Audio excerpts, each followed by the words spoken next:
នៅក្នុងវីដេអូនេះខ្ញុំនឹងនិយាយអំពីសម្រាប់បងប្អូនយើងដែលមានការងារធ្វើហើយនៅកន្លែងការងារយើងគួរតែរៀនអ្វីបន្ថែមអត់បន្ទាប់ពីយើងមានការងារធ្វើហើយនៅកន្លែងការងារនឹងមានប្រាក់ចំណូលមានបទពិសោធន៍និងចំណេះជំនាញហើយខ្ញុំមាន3ចំណុចដែរក្នុងការកំណត់ទៅលើគោលដៅនៅកន្លែងហ្នឹងចឹងទី1គឺរៀនដើម្បី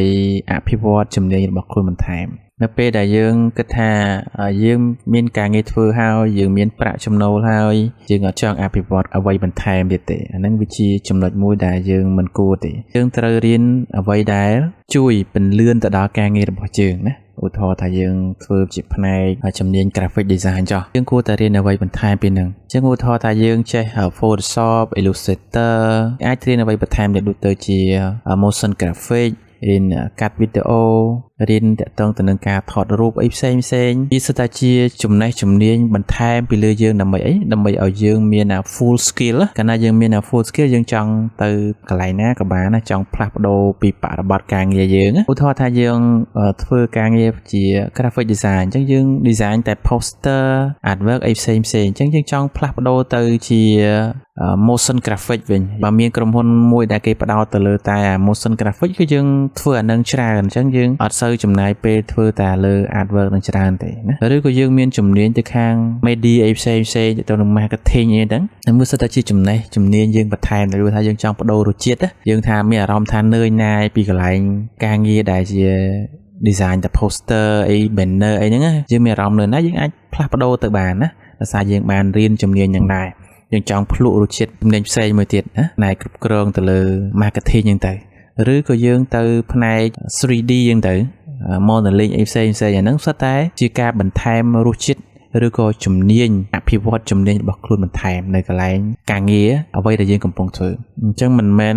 សម្រាប់តែ graphic design ទេមានផ្នែកជំនាញផ្សេងទៀតដែលគាត់បម្រើការងារនៅក្រុមហ៊ុនសហគ្រាសណាអញ្ចឹងទៅគាត់គួរតែរៀនអ្វីដែលបន្ថែមសម្រាប់ជំនួយឬក៏សម្រួលទៅដល់ការងាររបស់គាត់នឹងឲ្យវាកាន់តែប្រសើរគាត់អាចមានគោលដៅឬក៏ចក្ខុវិស័យមួយទៅថាថ្ងៃអនាគតគាត់ចង់ពង្រីកអ្វីបន្ថែមឬក៏ចង់បង្កើតជាមុខរបរអីបន្ថែមសម្រាប់ខ្លួនឯងអញ្ចឹងទៅគាត់ក៏យកអាចំណេះជំនាញដែលគាត់អភិវឌ្ឍបន្ថែមនឹងយកទៅ apply ជាមួយនឹងគោលដៅរបស់គាត់ដែលបានកំណត់អានឹងវាជាចំណុចសំខាន់ទី1ចូលមកដល់ចំណុចទី2គឺយើងរៀនដើម្បីបដូរការងារថ្មីចុះអានឹងនិយាយលក្ខណៈវាមួយយ៉ាងដែរណាពេលដែលយើងចេះចំណេះជំនាញអ្វីមួយថ្មីយើងគិតថាចង់ទៅផ្លាស់ប្ដូរវាជារសជាតិមួយបន្ថែមទៀតបើថាយើងមានអារម្មណ៍នឿយណាយដូចខ្ញុំបានបង្ហាញពីចំណុចខាងលើអញ្ចឹងយើងមានអារម្មណ៍ថានឿយណាយជាមួយការងារចាស់របស់យើងនៅកំពុងធ្វើរាប់ឆ្នាំនេះយើងរៀនជំនាញថ្មីឬក៏ចំណេះជំនាញថ្មីហ្នឹងដើម្បីយើងអាចធ្វើការផ្លាស់ប្ដូរការងារថ្មីដូចជារៀន graphic design អញ្ចឹងរៀនតែ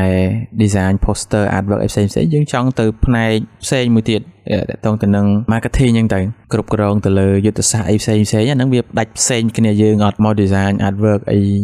poster ទេហ្នឹងវាទៅផ្សេងមួយទៅហ្នឹងយើងចង់ផ្ដាច់ខ្លួនទៅឬក៏យើងចង់ធ្វើជា photographer អ្នកថតរូបអីទៅអាហ្នឹងក៏វាទៅតាមមួយផ្នែកទៅអាហ្នឹងយើងរៀនដើម្បីផ្លាស់ប្ដូរខាងងារដូចជា UX UI designer អញ្ចឹងទៅវាសិតតែជាអ្វីដែលយើងរៀនដើម្បីគោលដៅណាមួយចឹងតែចំណុចទី3គឺរៀនដើម្បីតម្រូវការទីផ្សារឬក៏រកអតិថិជនទៅបើសម្រាប់ designer យើងរៀនជំនាញអ្វីបន្ថែមហ្នឹងគឺវាតកតងទីផ្សារឧទាហរណ៍ទីផ្សារឥឡូវវាទៅតាក់ទងទៅនឹង 3D ទៅរៀនកម្មវិធី 3D ផ្សេងមាន Cinema 4D មាន Blender មាន Maya មាន SketchUp មាន AutoCAD ប្រភេទជា 3D តាមការងារផ្សេងហ្នឹងទៅណាអញ្ចឹងបើ designer យើងរៀន Blender ឬក៏ Cinema 4D អញ្ចឹងទៅអាហ្នឹងផ្ដោតទៅលើ product អីវាងាយស្រួលក្នុងការធ្វើ modeling ឬក៏ animation អញ្ចឹងទៅអាហ្នឹងគឺរៀនទៅតាមតម្រូវការទីផ្សារដែរណាបើសិនជាយើងអត់អភិវឌ្ឍរៀនចំណេះជំនាញបន្ថែមទេយើងវាអត់ដើរទៅតាមតម្រូវការទីផ្សារទេព្រោះយើងនៅតែចេះ 2D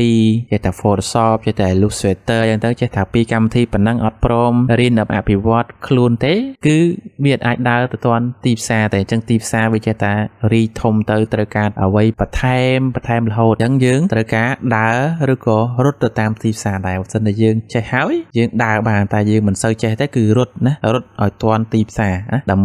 បីយើងអាចទទួលបានប្រាក់ចំណូលបន្ថែមឬក៏រកអតិថិជនណាអាហ្នឹងសម្រាប់ជំនាញ graphic graphic design បើយើងអត់ចេះចំណេះជំនាញទៅតាមទីផ្សារទេគឺរកអតិថិជនអត់បានតាមតម្រូវការមានថាគឺយើងមានលក្ខណៈយើងថា full skill full option អតិថិជនត្រូវការអីក៏យើងមានក៏យើងអាចធ្វើបានទៅតាមតម្រូវការរបស់អតិថិជនដែលគាត់មករកសេវាយើងហើយយើងជាអ្នកផ្ដល់សេវាកម្មជូនគាត់យើងប្រឹក្សាយោបល់យើងធ្វើម៉េចយើងមានបទពិសោធន៍ទៅផ្នែកហ្នឹងដែលយើងធ្លាប់បានធ្វើកន្លងមកចឹងទៅ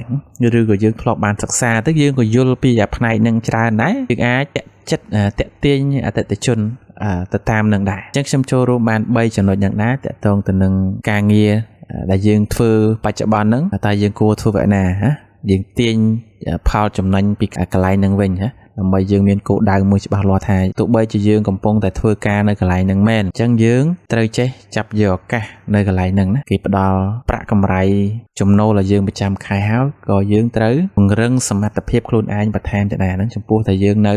ធ្វើការនៅកន្លែងការងារបើយើងជា freelance ក៏ដោយនៅធ្វើការនៅផ្ទះក៏ដោយក៏ត្រូវពង្រឹងគ្រប់ជាអភិវឌ្ឍជំនាញមកយើងបន្ថែមដែរអញ្ចឹងការសិក្សាយើងអាចស្រាវជ្រាវបន្ថែមលើបច្ចេកវិទ្យាវាកាន់តែទូលំទូលាយហើយណាព្រោះ AI ឬក៏នៅលើ YouTube លើតាម website ផ្សេងមាន free ក៏មានបង់ថ្លៃក៏មានអានឹងគឺយើងស្វះស្វែងសិក្សាបន្ថែមទៅព្រោះប្រព័ន្ធបច្ចេកវិទ្យាដែលជាតម្រូវការទីផ្សារហ្នឹងវាមានរហូតវាជាតម្រូវការមួយសម្រាប់យើងក្នុងការអភិវឌ្ឍសមត្ថភាពរបស់យើងកាន់តែប្រសើរឡើងអូខេខ្ញុំចូលរួមបានប៉ុណ្ណឹងបើចូលចិត្តសូមកុំភ្លេចចុច like share subscribe ជួបគ្នានៅវីដេអូក្រោយ